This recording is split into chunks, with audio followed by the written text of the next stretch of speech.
Salam sejahtera dan salam kasih untuk kita semuanya, Bapak Ibu yang terkasih di dalam Tuhan kita Yesus Kristus. Mari kita mempersiapkan hati dan pikiran untuk menyambut kebenaran firman Tuhan. Kita bersatu dalam doa. Damai sejahtera Allah yang melampaui segala akal budi, itulah yang memelihara hati dan pikiranmu di dalam Kristus Yesus Tuhan kita. Amin. Jemaat Tuhan yang terkasih di dalam Tuhan kita Yesus Kristus, adapun kebenaran firman Tuhan yang menyapa kita pada saat ini tertulis dalam kitab Mazmur pasal 37 ayat 1 sampai dengan ayat yang ke-11. Mari kita baca demikian firman Tuhan. Kebahagiaan orang fasik semu dari Daud. Jangan marah karena orang yang berbuat jahat. Jangan iri hati kepada orang yang berbuat curang. Sebab mereka segera lisut seperti rumput dan layu seperti tumbuh-tumbuhan hijau. Percayalah kepada Tuhan dan lakukanlah yang baik. Diamlah di negeri dan berlakulah setia. Dan bergembiralah karena Tuhan, maka Ia akan memberikan kepadamu apa yang diinginkan hatimu. Serahkanlah hidupmu kepada Tuhan dan percayalah kepadanya, dan Ia akan bertindak. Ia akan memunculkan kebenaranmu seperti terang, dan hakmu seperti siang.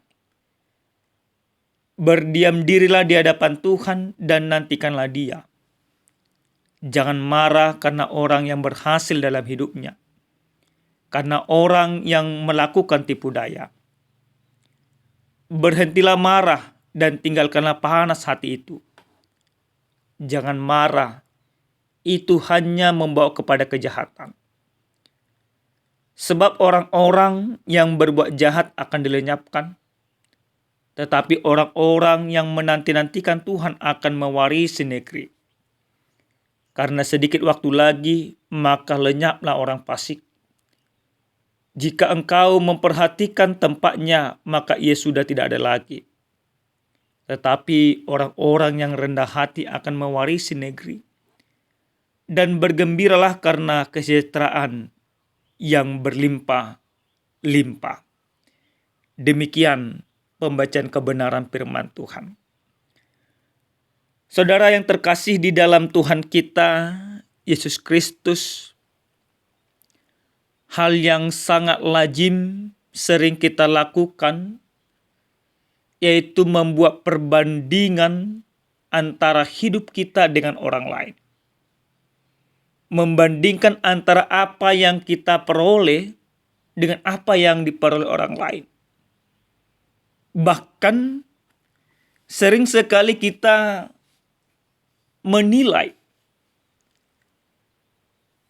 antara kehidupan kita dengan kehidupan orang lain, di mana penilaian yang ada di dalam diri kita sering sekali merupakan sebuah penilaian yang tidak tepat. Kenapa kami katakan penilaian yang tidak tepat? Dalam benak kita berpikir, kita berharap bahwa hidup kita sebisanya harus jauh lebih baik daripada hidup orang lain. Apalagi jika posisinya ketika kita sudah baik, sudah beribadah, sudah melakukan yang benar, sudah sering berdoa, kita berharap bahwa hidup kita akan lebih baik dari orang lain. Soal apa yang kita peroleh. Tapi ketika yang diperoleh orang lain jauh lebih baik, sementara orang tersebut tidak melakukan hal yang benar, tidak bergereja, tidak taat, sementara kita tidak, mendapatkan yang banyak, maka kita sering sekali cemburu. Namun Bapak Ibu yang terkasih dalam nama Tuhan kita Yesus Kristus, di dalam kebenaran firman ini, pemikiran-pemikiran yang salah tadi ingin diluruskan. Di mana dalam Mazmur pasal yang ke-37 ayat 1 sampai ayat yang ke-11, pemazmur dalam hal ini Daud mencoba memberikan nasihat, mencoba memberikan sebuah bimbingan, arahan, dan sebuah kekuatan bagi kita. Daud dengan jelas mengatakan, jangan marah karena orang yang berbuat jahat, jangan iri hati kepada orang yang berbuat curang, sebab mereka segera lisut seperti rumput dan layu seperti tumbuh-tumbuhan hijau.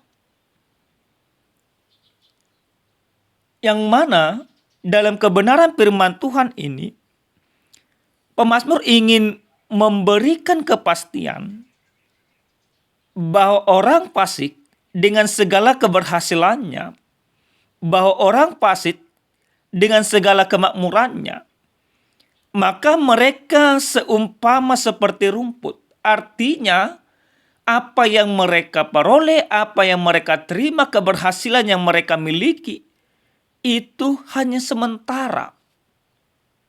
Seperti rumput, lisut, akan hilang. Karena apa yang mereka peroleh itu tidak berasal dari Tuhan, tapi dari hal-hal yang tidak baik. Yang pasti dari hal yang tidak baik Allah tidak pernah berkenan. Maka Daud menasehati, jangan kita cemburu akan kekayaan orang lain, akan keberhasilan orang lain, akan apa yang dimiliki orang lain, apalagi orang lain memilikinya dari hal yang tidak benar. Jadi tolak ukur daripada sebuah keberhasilan yang disampaikan oleh kebenaran firman Tuhan ini bukan seberapa banyak yang dimiliki oleh orang lain, tapi kita juga akan dianggap menjadi orang berhasil ketika kita taat, memelihara iman kita, menjaga iman kita, berdiri dalam kebenaran tanpa kecemburuan terhadap orang lain. Bapak Ibu yang terkasih dalam nama Tuhan kita Yesus Kristus, memang sering sekali apa yang disampaikan oleh Mazmur ini berbanding terbalik dengan yang kita lakukan. Kenapa kami katakan demikian? Karena kita masih masuk kepada ranah pemahaman yang sudah sangat lama, yang sangat klasik dalam perjanjian lama. Di dalam perjanjian lama itu secara umumnya ada sebuah hukum yang tidak tertulis sebenarnya, yang mana kalau orang jahat itu akan dihukum, akan mendapatkan bala, dan orang yang berhasil itu adalah orang yang taat kepada Tuhan dengan segala kemakmurannya. Tapi walaupun sering sekali dalam pemahaman perjanjian lama ini sudah dijungkir balikkan. Contoh sederhananya ketika Ayub dengan segala ketaatannya kepada Allah, tapi Allah mengizinkan dia menderita. Harusnya dia harus berhasil. Nah, di zaman sekarang juga Bapak Ibu, pemikiran-pemikiran seperti ini masih terjadi. Banyak kita memahami orang yang bergereja, orang yang rajin berdoa, orang yang tahu kepada Tuhan harus mendapatkan berkat-berkat yang melimpah. Harus makmur. Dan kita tidak mampu menerima ketika ketaatan kita kepada Allah dengan orang yang tidak taat kepada Allah, tapi orang yang tidak taat kepada Allah ini jauh lebih berhasil dari kita. Ini tidak mampu kita terima. Kecemburuan yang tidak perlu sebenarnya kita cemburukan. Oleh karena itu Bapak Ibu yang terkasih dalam nama Tuhan kita Yesus Kristus, apa yang harus kita lihat kembali dari kebenaran firman ini? Dalam ayat yang ketiga di sana dikatakan percayalah kepada Tuhan dan lakukanlah yang baik. Diamlah di negeri dan berlakulah setia. Maka yang menjadi bagian kita, yang menjadi sebuah kewajiban kita adalah tetap percaya kepada Tuhan dan melakukan yang baik. Bukan karena apa yang engkau peroleh, tapi yang terpenting adalah imanmu tetap terjaga kepada Tuhan. Imanmu tetap terpelihara kepada Tuhan. Imanmu tetap teguh kepada Tuhan. Soal apakah Tuhan memberikan kemakmuran kepadamu, apakah Tuhan memberikan kejayaan kepadamu, itu urusan belakang. Itu mungkin bagian daripada bonus yang akan Tuhan berikan. Tetapi menjadi bagian kita, bagaimana kita tetap percaya kepada Tuhan dalam kehidupan yang tidak layak sekalipun. Dalam kehidupan yang menderita sekalipun. Dalam kehidupan yang bergumul sekalipun. Yang menjadi bagian kita yaitu percaya kepada Tuhan. Yakin kepada Tuhan dalam setiap situasi yang kita miliki. Bapak Ibu yang terkasih dalam nama Tuhan kita Yesus Kristus. Sebenarnya dari perikop ini ada dua hal besar yang harus kita pahami. Yang pertama, kita mau diajak yaitu kehidupan yang taat kepada Tuhan di akhirnya akan mendapatkan kesejahteraan. Dan kehidupan yang tidak taat kepada Tuhan, kalaupun mereka mungkin saat ini makmur, jaya, sukses, hebat, tapi mereka tidak lebih seperti rumput yang akan dilenyapkan. Karena bagi Tuhan, bukan seberapa banyak engkau miliki di dunia ini, tapi yang terpenting bagi Tuhan, seberapa yakin engkau tetap percaya kepada Tuhan dalam hidupmu.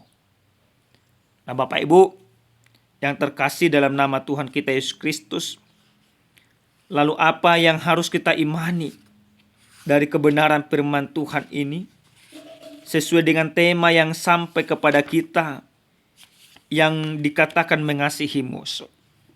Yang pertama Bapak Ibu, yang harus kita lakukan bagaimana kita mengasihi musuh, yaitu tetap berlaku benar, berlaku adil, dan hidup dalam kebenaran Tuhan, tanpa ada kebencian terhadap orang-orang yang berlaku jahat. Jadi, walaupun mungkin hidup orang jahat itu jauh lebih baik daripada kita, tapi kita di dalam segala perbuatan dan kebenaran, kita harus jauh lebih baik daripada mereka.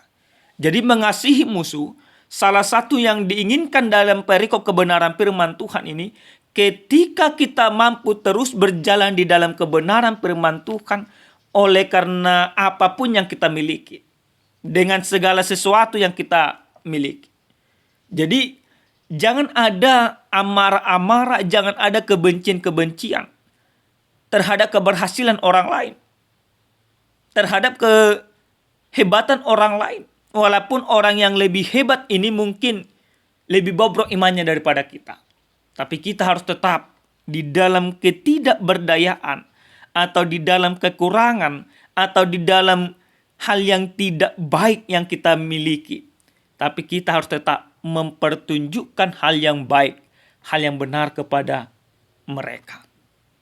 Yang kedua Bapak Ibu yang terkasih dalam nama Tuhan kita Yesus Kristus, dari firman ini kita mau diajak bagaimana orang benar itu mampu mengasihi musuhnya ketika orang benar itu tidak menjual kebenarannya demi harta dan jabatan. Jadi musuh terbesar kita Bapak Ibu bukan orang lain, tapi musuh terbesar kita adalah dosa. Jadi bagaimana kita tidak terkontaminasi terhadap dosa, maka jangan kita menjual kebenaran supaya sukses. Jangan kita menjual kebenaran supaya kaya. Jangan kita menjual kebenaran supaya menjadi orang hebat. Tapi bagaimana kita tetap di dalam kebenaran Tuhan, di dalam kasih Tuhan, di dalam keadilan Tuhan, tetap mempertunjukkan kebenaran, keadilan, dan kasih Tuhan itu kepada orang-orang yang tidak benar ini. Jadi mengasihi musuh bukan berarti kita harus berkumpul bersama dengan orang-orang jahat. Bukan berarti kita bersama dengan orang-orang jahat. Tapi kita tetap berdiri di dalam kebenaran, mempertunjukkan yang benar itu kepada orang jahat tanpa harus berkumpul dengan mereka. Sering sekali Bapak Ibu kita melihat ada orang yang berusaha ingin mengasihi musuh, tapi dengan menjual nilai-nilai kebenaran, itu tidak baik. Tapi lewat firman ini kita mau diarahkan bagaimana orang benar itu mampu terus mempertunjukkan kebenaran dan kasih Allah kepada para pembenci Allah itu sendiri, kepada orang-orang fasik. Mempertunjukkan kasih Allah kepada orang-orang yang tidak benar, mempertunjukkan kasih Allah kepada orang-orang berdosa. Dengan demikian kita mengajak mereka untuk mengenal Allah. Kita mengajak mereka untuk meninggalkan kefasikan supaya masuk kepada kebenaran Allah itu sendiri. Amin. Kita bersatu dalam doa. Kami bersyukur kepadamu Tuhan kami, Tuhan yang maha baik. Untuk firman Tuhan yang sudah kami dengarkan pada saat ini. Biarlah kiranya Tuhan, kami mampu terus mempertunjukkan kebenaran-Mu. Kami tidak cemburu, kami tidak marah akan keberhasilan orang-orang fasik. Tapi kami akan tetap berdiri dalam kebenaran-Mu. Sekalipun mungkin hidup kami tidak jauh lebih baik daripada orang fasik. Tapi kami percaya bahwa hidup kami jauh lebih benar daripada mereka. Karena kami takut kepada Tuhan. Terima kasih Bapa yang baik. Dalam nama Yesus kami berdoa. Amin. Salam sejahtera Bapak Ibu, Tuhan Yesus memberkati.